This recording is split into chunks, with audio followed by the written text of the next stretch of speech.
नमस्कार। आज मैं आपको मुंशी प्रेमचंद जी की रचना सौत सुनाने जा रही हूँ। अगर आपको कहानी पसंद आए तो चैनल को सब्सक्राइब ज़रूर कीजिएगा। तो चलिए शुरू करते हैं। जब रजिया के 2-3 बच्चे होकर मर गए और उम्र ढल चली तो रामू का प्रेम उससे कुछ कम होने लगा और दूसरे ब्याह की धुन सवार हुई। आए दिन रजिया से भगजग होने लगी। रामू एक ना एक बहाना खोजकर रजिया पर बिगड़ता और उसे मारता और अंत को वह नई स्त्री ले ही आया। इसका नाम था दासी।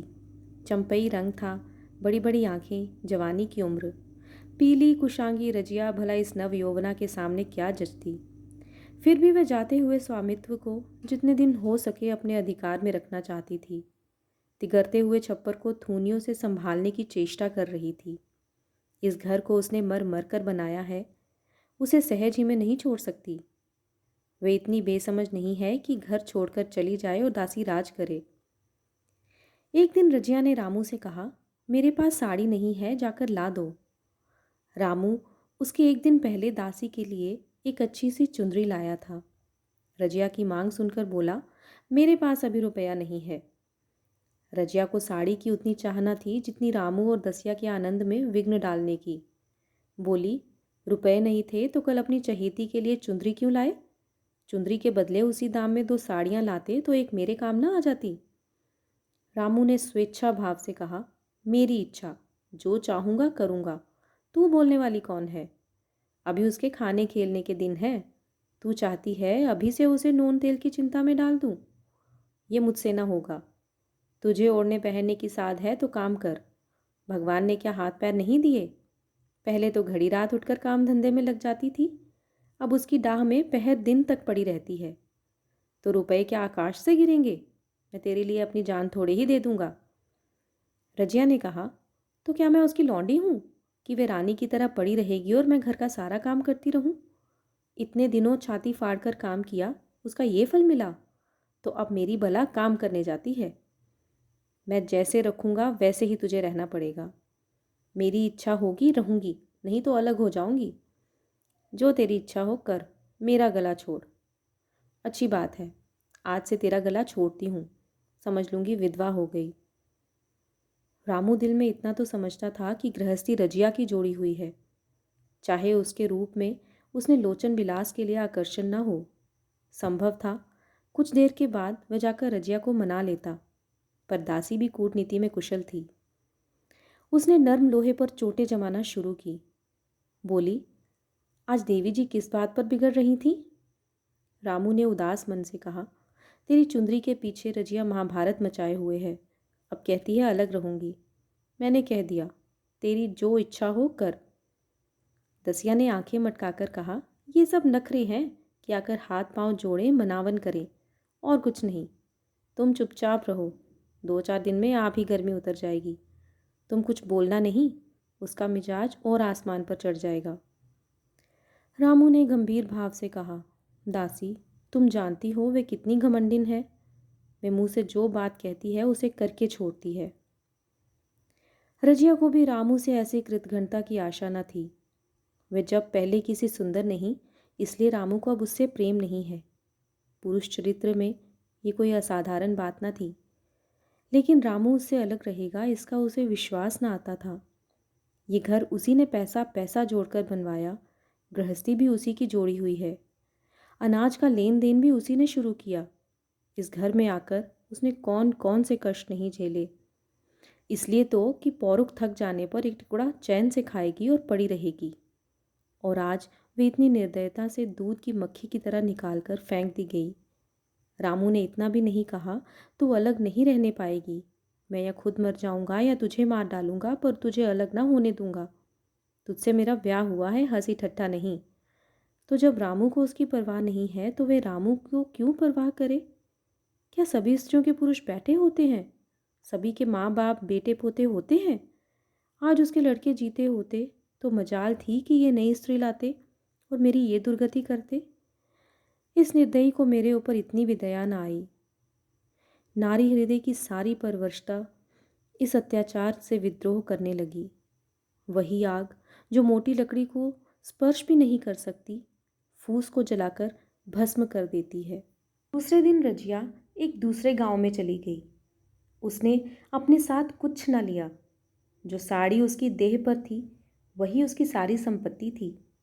विधाता ने उसके बालकों को तो पहले ही छीन लिया था, आज घर भी छीन लिया। रामू उस समय दासी के साथ बैठा हुआ आमोद विनोद कर रहा था। रजिया को जाते देखकर शायद वह समझ न सका कि वह चली जा रही है। रजिया ने यही समझा। इस तरह चोरों की भांति वह जाना भी न चाहती थी। वह दासी को, उसके पति को और सारे गांव को दिखा देना चाहती थी कि वह इस घर से धेले की भी चीज़ नहीं ले जा रही है। गांव वालों की दृष्टि में रामू का अपमान करना ही उसका लक्ष्य था। उसके चुपचाप चले जाने से तो कुछ भी ना होगा। रामू उल्टा सबसे कहेगा, रजिया घर की सारी संपदा उठा ले गई। उसने रामू को पुकार कर कहा, संभालो अपना घर, मैं जाती हूँ। तुम्हारे घर की कोई भी चीज़ अपने साथ नहीं ले जाती। रामू एक क्षण के लिए कर्तव्य भ्रष्ट हो गया। क्या कहे, उसकी समझ में नहीं आया। उसे आशा न थी कि वे यूँ जाएगी। उसने सोचा था जब वे घर ढोकर ले जाने लगेगी तब वे गांव वालों को दिखाकर उनकी सहानुभूति प्राप्त करेगा। अब क्या करे। दसिया बोली, जाकर गांव में डिंडोरा पीटाओ, यहाँ किसी का डर नहीं है। तू अपने घर से लेकर ही क्या आई थी जो कुछ लेकर जाओगी। रजिया ने उसके मुंह न लगकर रामू ही से कहा, सुनते हो अपनी चहेती की बातें, फिर भी मुंह नहीं खुलता। मैं तो जाती हूँ, लेकिन दस्सो रानी तुम भी बहुत दिन राज न करोगी। ईश्वर के दरबार में अन्याय नहीं फलता। वह बड़े बड़े घमंडियों का घमंड चूर कर देते हैं। दसिया ठट्ठा मारकर हंसी, पर रामू ने सिर झुका लिया। रजिया चली गई। रजिया जिस नए गांव में आई थी वे रामू के गांव से ही मिला हुआ था। अतएव यहाँ के लोग उससे परिचित हैं। वे कैसी कुशल गृहिणी है, कैसी मेहनती, कैसी बात की सच्ची, ये यहाँ किसी से न छिपा था। रजिया को मजूरी मिलने में कोई बाधा न हुई। जो एक लेकर दो काम करे उसे काम की क्या कमी। 3 साल रजिया ने कैसे काटे, कैसे एक नई गृहस्थी बनाई, कैसे खेती शुरू की, इसका बयान करने बैठे तो पोथी हो जाए। संचय के जितने मंत्र हैं, जितने साधन हैं, वे रजिया को खूब मालूम थे। फिर अब उसे लाग हो गई थी, और लाग में आदमी की शक्ति का वारा पार नहीं रहता। गांव वाले उसका परिश्रम देखकर दांतों तले उंगली दबाते थे। वह रामू को दिखा देना चाहती है, मैं तुमसे अलग होकर भी आराम से रह सकती हूँ। वह अब पराधीन नारी नहीं है, अपनी कमाई खाती है। रजिया के पास बैलों की एक अच्छी जोड़ी है। रजिया उन्हें केवल खली भूसी देकर नहीं रह जाती, रोज़ 2-2 रोटियां भी खिलाती है। फिर उन्हें घंटों सहलाती। कभी कभी उनके कंधों पर सिर रखकर रोती है और कहती है, अब बेटे हो तो, पति हो तो तुम ही हो, मेरी चाल अब तुम्हारे ही साथ है। दोनों बैल शायद रजिया की भाषा और भाव समझते हैं। वे मनुष्य नहीं, बैल हैं। दोनों सिर नीचा करके रजिया का हाथ चाटकर उसे आश्वासन देते हैं। वे उसे देखते ही कितने प्रेम से उसकी ओर ताकने लगते हैं, कितना हर्ष से कंधा झुलाकर पर जुआ रखवाते हैं और कैसा जी तोड़ काम करते हैं। ये वे लोग समझ सकते हैं जिन्होंने बैलों की सेवा की है और उनके हृदय को अपनाया है। रजिया इस गांव की चौधराइन है। उसकी बुद्धि जो पहले नित्य आधार खोजती रहती है और स्वच्छंद रूप से अपना विकास न कर सकती थी, अब छाया से निकलकर प्रौढ़ और उन्नत हो गई है। एक दिन रजिया घर लौटी तो एक आदमी ने कहा, तुमने नहीं सुना चौधराइन, रामू तो बहुत बीमार है, सुना 10 लंघन हो गए हैं। रजिया ने उदासीनता से कहा, जूड़ी है क्या। जूड़ी नहीं, कोई दूसरा रोग है। बाहर खाट पर पड़ा था। मैंने पूछा, कैसा जी है रामू, तो रोने लगा। बुरा हाल है, घर में एक पैसा भी नहीं दवा दारू के लिए। दसिया के एक लड़का हुआ है। वे तो पहले भी काम धंधा ना करती थी और अब तो लड़कोरी है, कैसे काम करने आए। सारी मार रामू के सिर जाती है। फिर गहने चाहिए, नई दुल्हन यूं कैसे रहे। रजिया ने घर में जाते हुए कहा, जो जैसा करेगा आप भोगेगा। लेकिन अंदर उसका जी ना लगा। वह एक क्षण में फिर बाहर आई। शायद उस आदमी से कुछ पूछना चाहती थी और इस अंदाज से पूछना चाहती थी मानो उसे कुछ परवाह ही नहीं है। पर वह आदमी चला गया था। रजिया ने पूर्व पश्चिम जा जाकर देखा, वह कहीं ना मिला। तब रजिया द्वार के चौखट पर बैठ गई। इसे वे शब्द याद आए जो उसने 3 साल पहले रामू के घर से चलते समय कहे थे। उस वक्त जलन में उसने ये शाप दिया था। अब वे जलन न थी, समय ने उसे बहुत कुछ शांत कर दिया था। रामू और दासी की हीनावस्था अब ईर्ष्या के योग्य नहीं, दया के योग्य थी। उसने सोचा, रामू को 10 लंघन हो गए हैं तो अवश्य ही उसकी दशा अच्छी ना होगी। कुछ ऐसा मोटा ताजा तो पहले भी न था। 10 लंघन ने तो बिल्कुल ही घुला डाला होगा। फिर इधर खेती बाड़ी में भी टोटा ही रहा, खाने पीने को भी ठीक ठाक ना मिलता होगा। पड़ोस की एक स्त्री ने आग लेने के बहाने आकर पूछा, सुना रामू बहुत बीमार है, जो जैसा करेगा वैसा पाएगा। तुम्हें इतनी बेदर्दी से निकाला कि कोई अपने बैरी को भी ना निकालेगा। रजिया ने टोका, नहीं दीदी, ऐसी बात ना थी। वे तो बेचारे कुछ बोले ही नहीं। मैं चली तो सिर झुका लिया। दसिया के कहने में आकर वे चाहे जो कुछ कर बैठे हों, यो मुझे कभी कुछ नहीं कहा। किसी की बुराई क्यों करूं? फिर कौन मर्द ऐसा है जो औरतों के बस में नहीं हो जाता? दसिया के कारण उनकी ये दशा हुई है। पड़ोसिन ने आंख ना मांग मुंह फेर कर चली गई। रजिया ने कलसा और रस्सी उठाई और कुएं पर पानी खींचने गई। बैलों को सानी पानी देने की बेला आ गई थी, पर उसकी आंखें उस रास्ते की ओर लगी हुई थी जो मलसी रामू के गांव को जाता था। कोई उसे बुलाने अवश्य आ रहा होगा। नहीं, बिना बुलाए वे कैसे जा सकती है?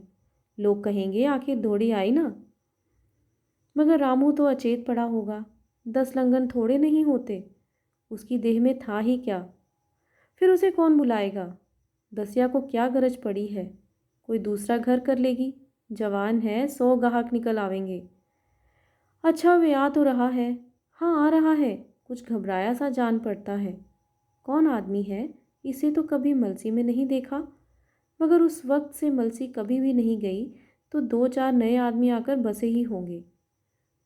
बटोही चुपचाप कुएं के पास से निकला। रजिया ने कलसा जगत पर रख दिया और उसके पास जाकर बोली, रामू महतो ने भेजा है तुम्हें? अच्छा तो चलो घर, मैं तुम्हारे साथ चलती हूँ। नहीं, अभी मुझे कुछ देर है, बैलों को सानी पानी देना है, दिया बत्ती करनी है। तुम्हें रुपए दे दूँ, जाकर दसिया को दे देना। कह देना कोई काम हो तो बुला भेजे। बटोही रामू को क्या जाने, किसी दूसरे गांव का रहने वाला था। पहले तो चकराया, फिर समझ गया। चुपके से रजिया के साथ चला गया और रुपए लेकर लंबा हुआ। चलते चलते रजिया ने पूछा, अब क्या हाल है उनका? बटोही ने अटकल से कहा, अब तो कुछ संभल रहे हैं। दसिया बहुत रो धो तो नहीं रही है? रोती तो नहीं थी। वे क्या रोएगी? मालूम होगा पीछे। बटोही चला गया तो रजिया ने बैलों को सानी पानी किया, पर मन रामू की ही ओर लगा हुआ था। स्नेह स्मृतियाँ छोटी छोटी तारिकाओं की भांति मन में उदित होती जाती थीं। एक बार जब वे बीमार पड़ी थी, वे बात याद आई। 10 साल हो गए, वे कैसे रात दिन उसके सिरहाने बैठा रहता था। खाना पीना तक भूल गया था। उसके मन में आया क्यों ना चलकर देख ही आवे। कोई क्या कहेगा? किसका मुंह है जो कुछ कहे? चोरी करने नहीं जा रही हूँ, उस आदमी के पास जा रही हूँ जिसके साथ 15-20 साल ही रही हूँ। दसिया नाक सिकोड़ेगी, मुझे उससे क्या मतलब? रजिया ने किवाड़ बंद किए, घर मजूर को सहेजा और रामू को देखने चली, कांपती झिझकती, क्षमा का दान लिए हुए। रामू को थोड़े ही दिनों में मालूम हो गया था कि उसके घर की आत्मा निकल गई, और वह चाहे कितना जोर करे, कितना ही सिर खपाए, उसमें स्फूर्ति नहीं आती। दासी सुंदरी थी, शौकीन थी और फूहड़ भी। जब पहला नशा उतरा तो ठाए ठाए शुरू हुई। खेती की उपज कम होने लगी, और जो होती भी थी वह ऊट पटांग खर्च होती थी। ऋण लेना पड़ता था। इसी चिंता और शोक में उसका स्वास्थ्य बिगड़ने लगा। शुरू में कुछ परवाह न की, परवाह करके ही क्या करता। घर में पैसे न थे। अताइयों की चिकित्सा ने बीमारी की जड़ और मजबूत कर दी, और आज 10-12 दिन से उसका दाना पानी छूट गया था। मौत के इंतज़ार में खाट पर पड़ा करा रहा था। और अब वह दशा हो गई थी जब हम भविष्य से निश्चिंत होकर अतीत में विश्राम करते हैं। जैसे कोई गाड़ी आगे का रास्ता बंद पाकर पीछे लौटे। रजिया को याद करके वह बार बार रोता और दासी को कोसता, तेरे ही कारण मैंने उसे घर से निकाला। वह क्या गई, लक्ष्मी चली गई। मैं जानता हूँ अब भी बुलाऊं तो दौड़ी आएगी, लेकिन बुलाऊं किस मुंह से। एक बार वह आ जाती तो उससे अपने अपराध की क्षमा मांग लेता, फिर मैं खुशी से मरता, और लालसा नहीं है। सहसा रजिया ने आकर उसके माथे पर हाथ रखते हुए पूछा, कैसा जी है तुम्हारा? मुझे तो आज ही हाल मिला। रामू ने सजल नेत्रों से उसे देखा पर कुछ कह न सका। दोनों हाथ जोड़कर उसे प्रणाम किया, पर हाथ जुड़े ही रह गए और आंख उलट गई। लाश घर में पड़ी थी। रजिया रोती थी, दसिया चिंतित थी। घर में रुपए का नाम नहीं। लकड़ी तो चाहिए ही, उठाने वाले भी जलपान करेंगे ही। कफन के बगैर लाश उठेगी कैसे? 10 से कम का खर्च न था यहाँ। घर में 10 पैसे भी नहीं। दसिया डर रही थी कि आज गहन आफत आई। ऐसी कीमती भारी गहने ही कौन थे? किसान की बिसात ही क्या, 2-3 नग बेचने से 10 मिल जाएंगे, मगर और हो ही क्या सकता है। उसने चौधरी के लड़के को बुलाकर कहा, देवर जी, ये बेड़ा कैसे पार लगे? गांव में कोई धेले का भी विश्वास करने वाला नहीं। मेरे गहने हैं, चौधरी से कहो इन्हें गिरो रखकर आज का काम चलाएं, फिर भगवान मालिक है। रजिया से क्यों नहीं मांग लेती? सहसा रजिया आंखें पोंछती हुई आ निकली। कान में भनक पड़ी। पूछा, क्या है जोखू, क्या सलाह कर रहे हो? अब मिट्टी उठाओगे कि सलाह की बेला है? हाँ, उसी का सरंजाम कर रहा हूँ। रुपए पैसे तो यहाँ होंगे नहीं, बीमारी में खर्च हो गए होंगे। इस बेचारी को तो बीच मझधार में लाकर छोड़ दिया। तुम लपक कर उस घर चले जाओ भैया, कौन दूर है, पूंजी लेते जाओ।